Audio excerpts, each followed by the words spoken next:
الشیطان الرجیم بسم اللہ الرحمن الرحیم قاتل الذین لا یؤمنون باللہ ولا بالیوم الآخر ولا یحرمون ما حرم اللہ ورسولہ ولا یدینون دین الحق من الذین اوتوا الکتاب حتی یؤتوا الجزیۃ عن ید وہم صاغرون۔ سبحان اللہ۔ یہ آیت مشرکین کو پہلے حرم سے نکال دیا گیا، پھر عرب سے نکال دیا گیا۔ نکالنے کے بعد اب اللہ تبارک و تعالیٰ نے مشرکین کے ساتھ جنگ کرنے کے بارے میں ارشاد فرمایا۔ میں کن لوگوں کے ساتھ جنگ ہوگی؟ میں قاتل الذین لا یؤمنون باللہ ولا بالیوم الآخر، میں ان لوگوں کے ساتھ جنگ کرو جو اللہ پر بھی ایمان نہیں لاتے، قیامت پر بھی ایمان نہیں لاتے ہیں، ان کے ساتھ کیا کرو؟ جنگ کرو۔ ولا یحرمون ما حرم اللہ ورسولہ، تو میں جو اللہ اور اللہ کے رسول کی حرام کی ہوئی چیزوں کو حرام نہ سمجھے ان کے ساتھ بھی جنگ کرو۔ ٹھیک ہے، یہ لا یؤمنون باللہ ولا بالیوم الآخر پر کل بات ہو گئی تھی۔ یہاں جو مسئلہ ہے وہ یہ ہے کہ ولا یحرمون ما حرم اللہ ورسولہ، میں کہ جو لوگ اللہ اور اللہ کے رسول کی حرام کی ہوئی چیزوں کو حرام نہیں سمجھتے ان کے ساتھ کیا کرو؟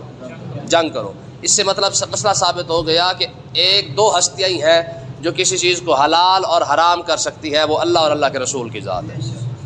جب بھی کوئی چیز حرام ہوگی یا اس کو اللہ حرام کرے گا یا اللہ کا رسول حرام کرے گا۔ جب بھی کوئی شے حلال ہوگی اس کو حلال کرنے کا معیار بھی یہی ہے، یا اللہ اس کو حلال قرار دے دے گا یا اللہ کا رسول حلال قرار دے گا۔ ٹھیک ہے، اپنی طرف سے یاد رکھے کوئی بھی شخص کسی بھی چیز کے حلال اور حرام ہونے کا فتویٰ نہیں دے سکتا ہے۔ حلال وہی ہے جو اللہ اور اللہ کے رسول نے حلال کر دیا، حرام وہی ہے جو اللہ اور اللہ کے رسول نے حرام کر دیا ہے۔ جیسے آقا علیہ الصلوۃ والسلام نے خود ارشاد فرمایا، انی حرمت المدینہ کما حرم ابراہیم مکہ، حضور نے ارشاد فرمایا میں مدینے کو ایسے ہی حرم بنا رہا ہوں جیسے میرے دادا حضرت ابراہیم علیہ الصلوۃ والسلام نے مکہ کو حرم بنایا تھا۔ ٹھیک ہے، اس طرح کی کئی مثالیں موجود ہیں کہ آقا علیہ الصلوۃ والسلام نے کئی ایسی چیزیں جو حلال تھی ان کو حرام قرار دیا اور حرام کو حلال قرار دے دیا ہے۔ مثلا سونا ہے نا، سونا حرام قرار دیا گیا مسلمانوں کے لیے کہ مسلمان مرد سونا نہیں پہن سکتے۔ حضرت زید بیٹھے ہوئے تھے، ان کے دل میں خیال آ گیا کہ ایک انگوٹھی پڑی تھی آقا علیہ الصلوۃ والسلام کے پاس کہ اگر یہ حضور مجھے عطا فرما دیں تو پھر مزہ ہی بن جائے۔ تو آقا علیہ الصلوۃ والسلام نے ان کو بلا کے فرمایا زید یہ سونے کی انگوٹھی پڑی ہے، یہ تو پہن لے، تیرے لیے حلال ہے۔ سبحان اللہ۔ ٹھیک ہے، یعنی اب اندازہ کریں کہ سونا ہر ایک کے لیے حرام ہے، لیکن حضرت زید کو آقا علیہ الصلوۃ والسلام نے خود ہی سونا پہنا دیا تھا۔ حضرت سراقہ بن مالک جب انہوں نے کلمہ نہیں پڑھا تھا، یہ حضور علیہ الصلوۃ والسلام کی ہجرت کے بعد یہ پیچھے کرتے کرتے جو ہے وہ آقا علیہ الصلوۃ والسلام تک پہنچ گئے تھے۔ ٹھیک ہے، کیونکہ 100 اونٹ کے لالچ میں آئے تھے، کیونکہ کفار مکہ نے یہ اعلان کیا تھا کہ جو بھی محمد عربی صلی اللہ علیہ وسلم اور صدیق اکبر کی خبر لائے گا یا انہیں لائے گا تو ہم 100 اونٹ انعام دیں گے۔ تو یہ سراقہ بن مالک حضور تک پہنچ گیا تھا۔ تو آقا علیہ الصلوۃ والسلام نے جب دیکھا کہ یہ جناب والا پہنچ گیا ہے تو حضور نے زمین کو حکم دیا، زمین نے اس کو پکڑ لیا، ان کا گھوڑا جو ہے وہ زمین کے اندر دھنس گیا۔ تو انہوں نے پھر منت ترلا کیا، پھر آقا علیہ الصلوۃ والسلام نے چھوڑ دیا، حضور نے حکم فرمایا، زمین نے چھوڑ دیا۔ تو پھر کیا ہوا؟ پھر دل میں خیال آیا کہ یار 100 اونٹ ہے، ٹھیک ہے تھوڑی سی پھر کوشش کر کے دیکھتا ہوں۔ پھر جب یہ آگے بڑھنے لگا تو آقا علیہ الصلوۃ والسلام نے زمین کو حکم فرمایا اس کو پکڑ، وہ پھر پکڑا گیا۔ ٹھیک ہے جی، پھر اس نے منت ترلا کیا، پھر آقا علیہ الصلوۃ والسلام نے حکم دیا، فرمایا زمین کو کہ چھوڑ دے اس کو۔ جب چھوڑ دیا گیا نا تو عرض کی یا رسول اللہ میں واپس جا رہا ہوں، میرا وعدہ ہے آپ کے ساتھ کہ جو بھی آپ کی طرف آئے گا اس کو میں واپس بھیج دوں گا، یہاں آپ کی طرف اب نہیں آنے دیتا میں۔ آقا علیہ الصلوۃ والسلام نے دیکھا یار کہ 100 اونٹ کے لالچ میں آیا تھا، واپس جا رہا ہے، خالی جا رہا ہے، دیکھے یار حضور کی رحمت کتنی ہے۔ آقا علیہ السلام نے ارشاد فرمایا سراقہ آج تو 100 اونٹ کے لالچ میں آیا تھا، تو واپس جا رہا ہے اور تو سوچ رہا ہوگا مجھے کچھ بھی نہ ملا، میں جا پھر یہ میری طرف سے تجھے انعام ہے۔ ایک وقت آئے گا میرے غلام جو ہے وہ کسریٰ کو فتح کریں گے، اس کے کنگن آئیں گے، تاج آئے گا، سارا کا سارا تجھے پہنایا جائے گا۔ سبحان اللہ۔ پھر وہ وقت آیا، فاروق اعظم رضی اللہ تعالیٰ عنہ نے پھر کسریٰ کو فتح کیا اور پھر اس کسریٰ کا تاج آیا، تخت آیا، اس کی جناب والا کنگن آئے۔ تو فاروق اعظم نے فرمایا سراقہ بن مالک کو بلا کے لاؤ۔ جب سراقہ بن مالک کو بلایا گیا تو آقا حضرت فاروق اعظم نے فرمایا سراقہ یہ کنگن پہن، یہ سونے کے کنگن ہے، تجھے رسول اللہ نے پہنائے ہیں۔ سبحان اللہ۔ یہ حضرت عمر نے فرمایا یہ تجھے رسول اللہ نے کنگن پہنائے ہیں۔ تو یہ اللہ کے نبی کا اختیار ہے، حضور جو چاہے حلال کر دے، جو چاہے حرام قرار دے دے۔ ٹھیک ہے، آپ سوچ سکتے ہیں کہ یار آقا علیہ الصلوۃ والسلام قربانی کا دن ہے، ایک صحابی رسول جو ہے وہ بیٹھے ہوئے ہیں، عرض کی یار آقا علیہ الصلوۃ والسلام نے ارشاد فرمایا جس نے قربانی کرنی ہے عید پڑھ کے جو ہے وہ قربانی کیا کرے، عید پڑھنے سے پہلے قربانی نہ کرے۔ ایک شخص کھڑا ہو گیا، عرض کی یا رسول اللہ میں نے تو پہلے کر دیا ہے۔ اب میں کیا کروں؟ حضور نے شاہ فرمایا دوسری کر. عرض کی یا رسول اللہ میرے پاس دوسری ہے ہی نہیں, میرے پاس تو 6 ماہ کا ایک چھوٹا سا بکری کا بچہ ہے, 6 ماہ کا, وہ بھی میرے پاس, اس کے علاوہ اور کوئی نہیں ہے, میں غریب بندہ ہوں. آقا علیہ السلام نے شاہ فرمایا تو اس کی قربانی کر, تیرے لیے حلال ہے. سبحان اللہ. اب اندازہ کریں بکرے کی کتنی عمر ہوتی ہے؟ سال ہوتے ہیں نا. اس کو 6 ماہ کا آقا علیہ السلام نے شاہ فرمایا 6 ماہ کا تو کر دے, تیرے لیے حلال ہے. اسی طریقے سے ڈھیر ساری ایسی باتیں ہیں. حضرت سالم رضی اللہ تعالیٰ عنہ یہ جوان ہو گئے, ان کو پالا کسی اور نے تھا. جب یہ جوان ہوئے نا تو ممائی صاحب آقا علیہ السلام کی خدمت میں حاضر ہوئی. عرض کی یا رسول اللہ سالم کو میں نے پالا تھا, چھوٹا تھا, وہ گھر آیا کرتا تھا, آ جاتا چلا جاتا, تو اب وہ کیونکہ بڑا ہو چکا ہے اور میں ڈرتی ہوں کہ جناب مطلب ہے کہ میرا گھر والا غیرت کھائے گا کہ سالم جو کیونکہ اب جوان ہو چکا ہے, اب یہ گھر کیوں آ جاتا ہے. لیکن میں نے پالا بھی اس کو, چھوٹا تھا تب میں نے اسے پالا تھا. آقا علیہ السلام نے ارشاد میں تو اس کو دودھ پلا دے, یہ تیرے لیے حلال ہو جائے گا. سبحان اللہ. حالانکہ مدت رضاعت جو ہے وہ 2-2.5 سال ہے, بلکہ 2 سال ہے. والوالدات یرضعن اولادهن حولین کاملین. حضرت سالم 18 سال کے ہو چکے تھے. آقا علیہ السلام نے ارشاد فرمایا تو اسے دودھ پلا دے, ٹھیک ہے, تیرا رضاعی بیٹا بن جائے گا, تیرے لیے حلال ہو جائے گا. رضاعی بیٹا جو بن گیا, ٹھیک ہے. تو دیکھیں یہ کتنا بڑا حضور کا اختیار ہے. اسی طریقے سے ایک اور شخص آ کے عرض کرتا ہے یا رسول اللہ میں کلمہ پڑھنا چاہتا ہوں پر مجھ سے 5 نمازیں نہیں پڑھی جاتی. حضور علیہ السلام نے ارشاد فرمایا پھر کہا جی 2 نمازیں پڑھوں گا, کلمہ پڑھا دے. آقا علیہ السلام نے ارشاد فرمایا جا پھر تو 2 نمازیں پڑھا کرتے, تجھے 3 نمازیں تجھے معاف کیے جا رہا. کتنی مثالیں, اندازہ کریں کتنی مثالیں ملتی ہیں کہ جو چیزیں فرض ہیں یار یہ رب کی طرف سے فرض ہے 5, ٹھیک ہے, 50 سے 45 ہوئے ہیں یا جو نبی 45 معاف کروا سکتا ہے وہ 3 اور بھی معاف کروا سکتا ہے. سمجھ آئی یا نہیں آئی؟ لیکن یار کسی کے لیے نہیں ہے, ٹھیک ہے. یہ اس صحابی رسول کے لیے تھا جنہوں نے آ کے عرض کی یا رسول اللہ 2 نمازیں پڑھوں گا, کرم فرما دے. حضور نے شاہ فرمایا تو 2 ہی پڑھا کر کلمہ پڑھ لے, اللہ تعالیٰ تیری 2 قبول فرما لے گا. اور قیامت کے دن اگر وہ 3 نہ بھی پڑھتے تو ان سے قیامت کے دن رب اگر حساب بھی لے گا تو پھر 2 نمازوں کا لے گا, اس سے زیادہ کا نہیں لے گا. اس سے کئی بڑی بڑی باتیں موجود ہیں اور ساری کی ساری تقریباً بخاری کے اندر کافی ساری باتیں موجود ہیں, ٹھیک ہے. تو اللہ تبارک و تعالیٰ نے ارشاد فرمایا یہاں سے مسئلہ ثابت ہو گیا حلال اور حرام کا جو معیار ہے وہ صرف اور صرف اللہ اور اللہ کے رسول کا ہے بس, ٹھیک ہے. جس چیز کو حلال کرنا ہوگا وہ اللہ کرے گا یا اللہ کا رسول کرے گا, جس چیز کو حرام قرار دینا ہوگا وہ اللہ کرے گا یا اللہ کا رسول کرے گا. اب آج ہمارے وہ دوست بیچارے جو ختم کو حرام کہتے پھرتے ہیں, ہم سے ہر بات پر قرآن اور حدیث کی دلیل مانگتے ہیں. بندہ پوچھے بھئی یہ جو ختم تم نے حرام کہا ہے یہ کس دلیل کے تحت کہا ہے؟ آخر تمہارے پاس بھی تو کوئی دلیل ہوگی نا. یہ کتنا بے وقوفانہ طریقہ ہے کہ جناب اللہ ختم حرام ہے, یاری حرام ہے, باری حرام ہے, فلانی شے حرام ہے, فلانی شے حرام ہے. اور بھائی حرام ہونے کی کوئی دلیل تو دو نا. حرام تو صرف اور صرف اللہ اور اللہ کا رسول کر سکتا ہے. اچھا دلیل کیا رہتے ہیں؟ کہتے جی اللہ کے رسول نے نہیں کیا, صحابہ کرام نے ختم نہیں پڑھا, فلانے نے نہیں پڑھا, فلانے نے نہیں پڑھا. اچھا اگر یہ بات مان لی جائے کہ اللہ کے رسول نے کیونکہ ختم نہیں پڑھا تو حرام ہے, تو پھر اس کا مطلب یہ ہے کہ پھر اللہ کے رسول نے جو کام نہیں کیا پھر تو سارے حرام ہونے چاہیے. گل سمجھ نہیں آئی؟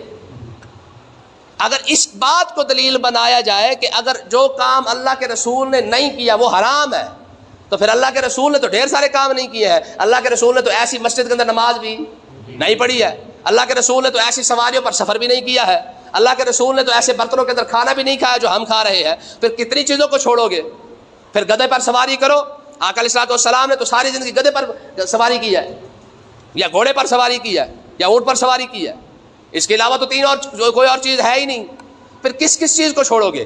اگر کہتے ہیں مذہبی بات پہ آ جاؤ تو جس وقت آج حرم کے اندر جس طریقے سے حج کیا جا رہا ہے آقا علیہ السلام نے تو ایسے حج نہیں کیا. جب حضور نے حج کے تو وہاں پہ ٹیل پتھر لگا ہوا تھا, اے سی لگے ہوئے تھے, صفا مروہ ایسے بنا ہوا تھا. پھر وہ حرم ویسا بناؤ جیسے آقا علیہ السلام نے جس وقت عمرہ کیا تھا, کیونکہ حضور علیہ السلام نے اے سی والے حرم کے اندر جو ہے وہ حضور نے حج نہیں کیا ہے, ٹھیک ہے. تو پھر کس چیز کو چھوڑو گے؟ تو اس کا مطلب یہ نکلا کہ یہ بے وقوفانہ سوال ہے کہ جی اللہ کے رسول نے نہیں کیا ہے, صحابہ نے نہیں کیا ہے, فلانے نے نہیں کیا ہے, فلانے نے نہیں کیا. پھر صحابہ نے جو کام نہیں کیا اگر اس بات پہ آ جائے تو پھر سب کچھ چھوڑنا پڑے گا. بات سمجھ آئی کہ نہیں آئی ہے؟ تو اس کا مطلب یہ نکلا. آگے دیکھیں جی مسئلے کو دیکھیں تو اللہ تعالیٰ نے ارشاد فرمایا وَلَا يُحَرِّمُونَ مَا حَرَّمَ اللَّهُ وَرَسُولُهُ, فرمایا کہ ان لوگوں کے ساتھ جنگ کرو جس کو اللہ اور اللہ کے رسول نے حرام قرار دیا ہے, وہ اس کو حرام نہیں مانتے ہیں. اور آگے وَلَا يَدِينُونَ دِينَ الْحَقِّ, فرمایا کہ سچے دین کی تابعداری نہیں کرتے ہیں. دین سچا کون سا ہے؟ وہ تو اسلام ہے. دیکھیں نا جی, عیسیٰ علیہ السلام آئے اسلام لے کر, موسیٰ علیہ السلام اسلام لے کر آئے, نوح علیہ السلام, ابراہیم علیہ السلام, آدم علیہ السلام سے لے کر آقا علیہ السلام تک مذہب صرف اور صرف اسلام ہی رہا ہے. دین صرف اور صرف اسلام رہا ہے. اسلام کے علاوہ دوسرا کوئی دین نہیں تھا. موسیٰ علیہ السلام تھے لیکن دین اسلام ہی لائے تھے. عیسیٰ علیہ السلام بھی دین اسلام ہی لائے ہیں. ہاں یہ اور بات کہ ان کے ماننے والے جو ہے وہ پھر بعد میں جو ہے وہ خبیث ہو گئے. تو اللہ تبارک و تعالیٰ نے ارشاد فرمایا جنہوں نے سچے دین کی تابعداری نہیں کی ہے, کیا کرو, ان کے ساتھ بھی جنگ کرو. من الذین اوتوا الکتاب, یہ کون لوگ ہیں؟ یہ وہ لوگ ہیں جن کو اللہ تعالیٰ نے کتاب عطا فرمائی تھی, تورات عطا فرمائی, انجیل عطا فرمائی, زبور عطا فرمائی, صحیفے عطا فرمائے. سب کچھ ملنے کے باوجود بھی انہوں نے سچے دین کی جب تابعداری نہیں کی نا, اب ان کا کیا کرنا ہے؟ حتیٰ یؤتوا الجزیۃ عن ید وہم صاغرون, فرمایا کہ یہ آئے جزیہ لے کر, ٹیکس لے کر آئے, اور کس حالت میں آئے؟ وہم صاغرون, ذلیل ہو کر یہ ٹیکس دے, جزیہ دے. ان کی یہی سزا ہے. بات سمجھ آئی کہ نہیں آئی؟ جو کلمہ نہ پڑھے اس کی سزا کیا ہے؟ ٹیکس دے, جزیہ دے. دیکھیں میں نے آپ کو بتایا تھا کہ 3 شرطیں ہیں. عرب کے لیے 2 شرطیں اور عجم کے لیے 3 شرطیں ہیں. عرب کے لیے 2 شرطیں کیا ہیں؟ یا تو کلمہ پڑھے یا پھر جنگ, بس. ان کے لیے ٹیکس کی بات نہیں ہے. باقی رہا عجم کا, یہودی, عیسائی, ہندو, سکھ مذہب, مجوسی شجوسی جو کچھ بھی ہے, یہ جتنے بھی مذاہب ہیں, ان کے لیے قانون کیا ہے؟ ان کو پہلے دعوت دی جائے گی کہ بھائی کلمہ پڑھو, تم بھی برابر, ہم بھی برابر, ہم دونوں ایک شہری ہیں, ٹھیک ہے, اسلام کے اندر. پھر تمہارا اور ہمارا ایک ہی جو ہے وہ حقوق ہوں گے, جو ہمارے حقوق ہیں وہ تمہارے حقوق ہوں گے. کلمہ نہیں پڑھتے تو پھر اگلی شرط یہ ہے جزیہ دے دو, ٹیکس دو. اسلام کے نظام کو ماننا پڑے گا. یاد رکھیں, کوئی اسلام کو مانے یا نہ مانے, اسلام کے نظام کے تحت رہنا پڑے گا, اسلام کے نظام کو ماننا پڑے گا, ٹھیک ہے. عیسائی ہے, نہیں مانتا اسلام کو, نہ مانے, لیکن اسلام کے نظام کو ماننا پڑے گا. نہیں مانتا اب پھر تیسرا مسئلہ کیا ہے؟ جنگ. پھر ہاتھ تلوار نکال کے آمنے سامنے لگ پتا جائے گا کہ تیرا کیا بنتا ہے. تو کہنے کا مقصد یہ مسئلے کو یاد رکھیں, پوری دنیا کے اندر کسی پر آپ جبر نہیں کر سکتے, تشدد نہیں کر سکتے کلمہ پڑھانے پر, ٹھیک ہے, زبردستی کسی کو کلمہ نہیں پڑھا سکتے. لیکن یہ مسئلہ یاد رکھیں, پوری دنیا کو اسلام کے نظام کے تحت لانے کے لیے چاہے جنگ کرنی پڑی تو جنگ کرنی پڑے گی. یہودی ہے, عیسائی ہے, زندہ رہنا چاہتا ہے تو وہ اسلام کے نظام کے تحت رہ سکتا ہے, نہ پڑھے کلمہ, ٹھیک ہے. اسلام کلمہ نہیں پڑھاتا, لیکن اسلام اپنے نظام کو ضرور منواتا ہے کہ رہنا ہے نا, شہری بن کے رہنا تو اسلام کے نظام کے تحت رہے, باقی تمہارے پاس کوئی چانس نہیں ہے. تو کیا کیا جائے گا؟ جزیہ لیا جائے گا, ٹیکس لیا جائے گا. اور علماء نے اس پر بھی ایک مسئلہ لکھا ہے کہ جب کوئی ٹیکس دینے آئے نا غیر مسلم, اس کی حالت کیسی ہونی چاہیے. علماء فرماتے ہیں کہ وقت کا حاکم, مسلمان حاکم بیٹھا ہوا ہو, یہ ٹیکس دینے کے لیے آیا تو یہ کھڑا ہوا ہو, یہ کھڑے ہو کے ٹیکس دے, اور اس کے سر پر جو کپڑا نہیں ہونا چاہیے, پگڑی نہیں ہونی چاہیے, کیونکہ پہلے پگڑی کا معیار تھا, عزت کی چیز سمجھی جاتی تھی. تو کہتے ہیں کہ جب یہ ٹیکس دینے کے لیے آئے گا تو کپڑے پگڑی پہن کے نہیں آئے گا, جوتا پہن کے بھی نہیں آئے گا, جوتا پیچھے اتار کے آئے گا. پھر اس کے بعد کیا کرے گا؟ میں اپنے آپ کو ذلیل کر کے دونوں ہاتھوں کے ساتھ پیش کرے گا, اور وقت کا حاکم ایک ہاتھ سے لے کر جزیہ اسے وصول کرے گا. کیوں؟ تاکہ کافر کو ذلت جو ہے اس کو محسوس ہو. تو ٹیکس لینے کا یہ طریقہ ہے مسلمانوں کے اندر جو قرآن نے بیان فرمایا ہے. علماء فرماتے یہ ٹیکس ہے تاکہ کافر ذلیل ہو کے رہے.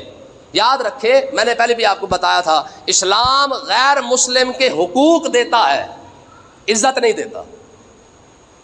غیر مسلم کے حقوق ہے پر عزت نہیں. مطلب کیا ہے کہ غیر مسلم بڑے عہدے پر نہیں آ سکتا, یہ اسلام کا جو ہے وہ حق ہے. اسلام پر جب بھی کوئی چیف جسٹس بنے گا وہ مسلمان بنے گا, حاکم بنے گا مسلمان بنے گا. ہاں ان کے لیے حقوق ہے, ان کے مثال کے طور پر آپ ان کے جو ہے وہ حق نہیں کھا سکتے, آپ ان کی جائیداد پر حملہ نہیں کر سکتے. ان کو رہنے کا حق پورا دیا جائے گا, کمانے کا حق دیا جائے گا, زندگی گزارنے کا حق دیا جائے گا. لیکن یہ کہے کہ ہم عزت دار پن کے اوپر رہیں, اسلام یہ بات گوارا نہیں کرتا, ٹھیک ہے. تو اللہ تبارک و تعالیٰ نے ارشاد فرمایا کہ ہر وہ بندہ جو اللہ کے دین کو نہ مانے اس کے ساتھ کیا کرو؟ جنگ کرو. اور ان کا حال کیا ہے, ان کے ساتھ کیوں جنگ کی جاتی ہے؟ اللہ تبارک و تعالیٰ نے ارشاد فرمایا وقالت الیہود عزیر ابن اللہ. یہودیوں کا حال یہ تھا کہ یہودیوں نے کہا کہ عزیر اللہ کا بیٹا ہے. عزیر علیہ السلام کو اللہ کا بیٹا بنا دیا. وقالت النصارى المسیح ابن اللہ، اور عیسائیوں نے کہا جی عیسیٰ علیہ السلام اللہ کے بیٹے ہیں. فرمایا جب دونوں نے میرے ہی نبیوں کو میرے ہی طرف منسوب کر دیا ہے تو یہ ظالم تو بن گئے. فرمایا ذالک قولہم بافواہہم، یہ ان کی منہ کی باتیں ہیں، ان کے پاس کوئی دلیل نہیں ہے. عزیر علیہ السلام کو یہودیوں نے اللہ کا بیٹا کیوں کہا؟ اس کی وجہ کیا ہے؟ یاد رکھیں کہ عزیر علیہ السلام ابھی بچپن کے اندر ہی تھے تو یہودیوں کے اوپر جب ایک بادشاہ مسلط ہوا اس نے سارے یہودی قتل کر دیے. پھر ہوا کیا کہ عزیر علیہ السلام کو اللہ تعالیٰ نے منصب نبوت عطا فرمایا، 100 سال کے بعد میں زندہ بھی کر دیا. تو یہ آئے اور انہوں نے آ کے تورات شریف کو جو ہے وہ زبانی ہی سارا سنا دیا، کیونکہ تورات کسی کو یاد نہیں تھی. تو ہوا کیا کہ یہ آئے اور انہوں نے تورات شریف زبانی سنا دی، اور جتنے یہودی باقی بچ گئے تھے سب نے آ کے تورات زبانی یاد کرنا شروع کر دی. کچھ عرصہ گزرا اور کچھ عرصے کے بعد ایک شخص نے کہا جی میرے دادا نے فلاں جگہ پہ تورات رکھی تھی، ٹھیک ہے، تو وہ تورات وہاں پہ پڑی ہوگی، اس کو نکال کے لاتے ہیں. جب اس تورات کو نکالا گیا تو یہ مختصر واقعہ، ویسے بڑا لمبا چوڑا ہے، یہ مختصر واقعہ یہی ہے کہ تورات کو نکالا گیا تو جیسے جیسے عزیر علیہ السلام نے سنائی تھی وہ ویسے ویسے تورات کے اندر لفظ برز ویسے لکھا ہوا تھا. تو یہودیوں نے اس غلط فہمی کے اندر آ کے کہا، انہوں نے کہا دیکھیں جی جو تورات کو من و ان سنا سکتا ہے، جیسے لکھی ہوئی ہے ویسے ہی سنا دی ہے، وہ کوئی عام شخص نہیں ہے، وہ واقعی اللہ کا بیٹا ہی ہے، جس وجہ سے یہ گمراہ ہو گئے ہیں. ٹھیک ہے جی. تو عیسائیوں کا بھی یہی مصیبت بنی. عیسائیوں نے عیسیٰ علیہ السلام کے جب معجزات دیکھے، معجزات دیکھنے کے بعد یہ بھی گمراہ ہو گئے، اور ان کو گمراہ کرنے والے بھی یہودی ہیں. ٹھیک ہے. تو اللہ تبارک و تعالیٰ نے ارشاد فرمایا ذالک قولہم بافواہہم، یہ ان کی منہ کی باتیں ہیں. یہ جو کہتے ہیں نا عزیر علیہ السلام اللہ کے بیٹے ہیں یا عیسیٰ علیہ السلام اللہ کے بیٹے ہیں، ان کے پاس کوئی دلیل نہیں ہے. منہ ہے نا، جس نے مرضی ہے جیسے مرضی ہے کو بات کر دے، منہ کا کیا ہے؟ ٹھیک ہے، زبان اپنے منہ میں لگی ہوئی ہے. آقا علیہ السلام نے ارشاد فرمایا جو بندہ 2 چیزوں کی مجھے گارنٹی دے میں اسے جنت کی گارنٹی دیتا ہوں. کون سی؟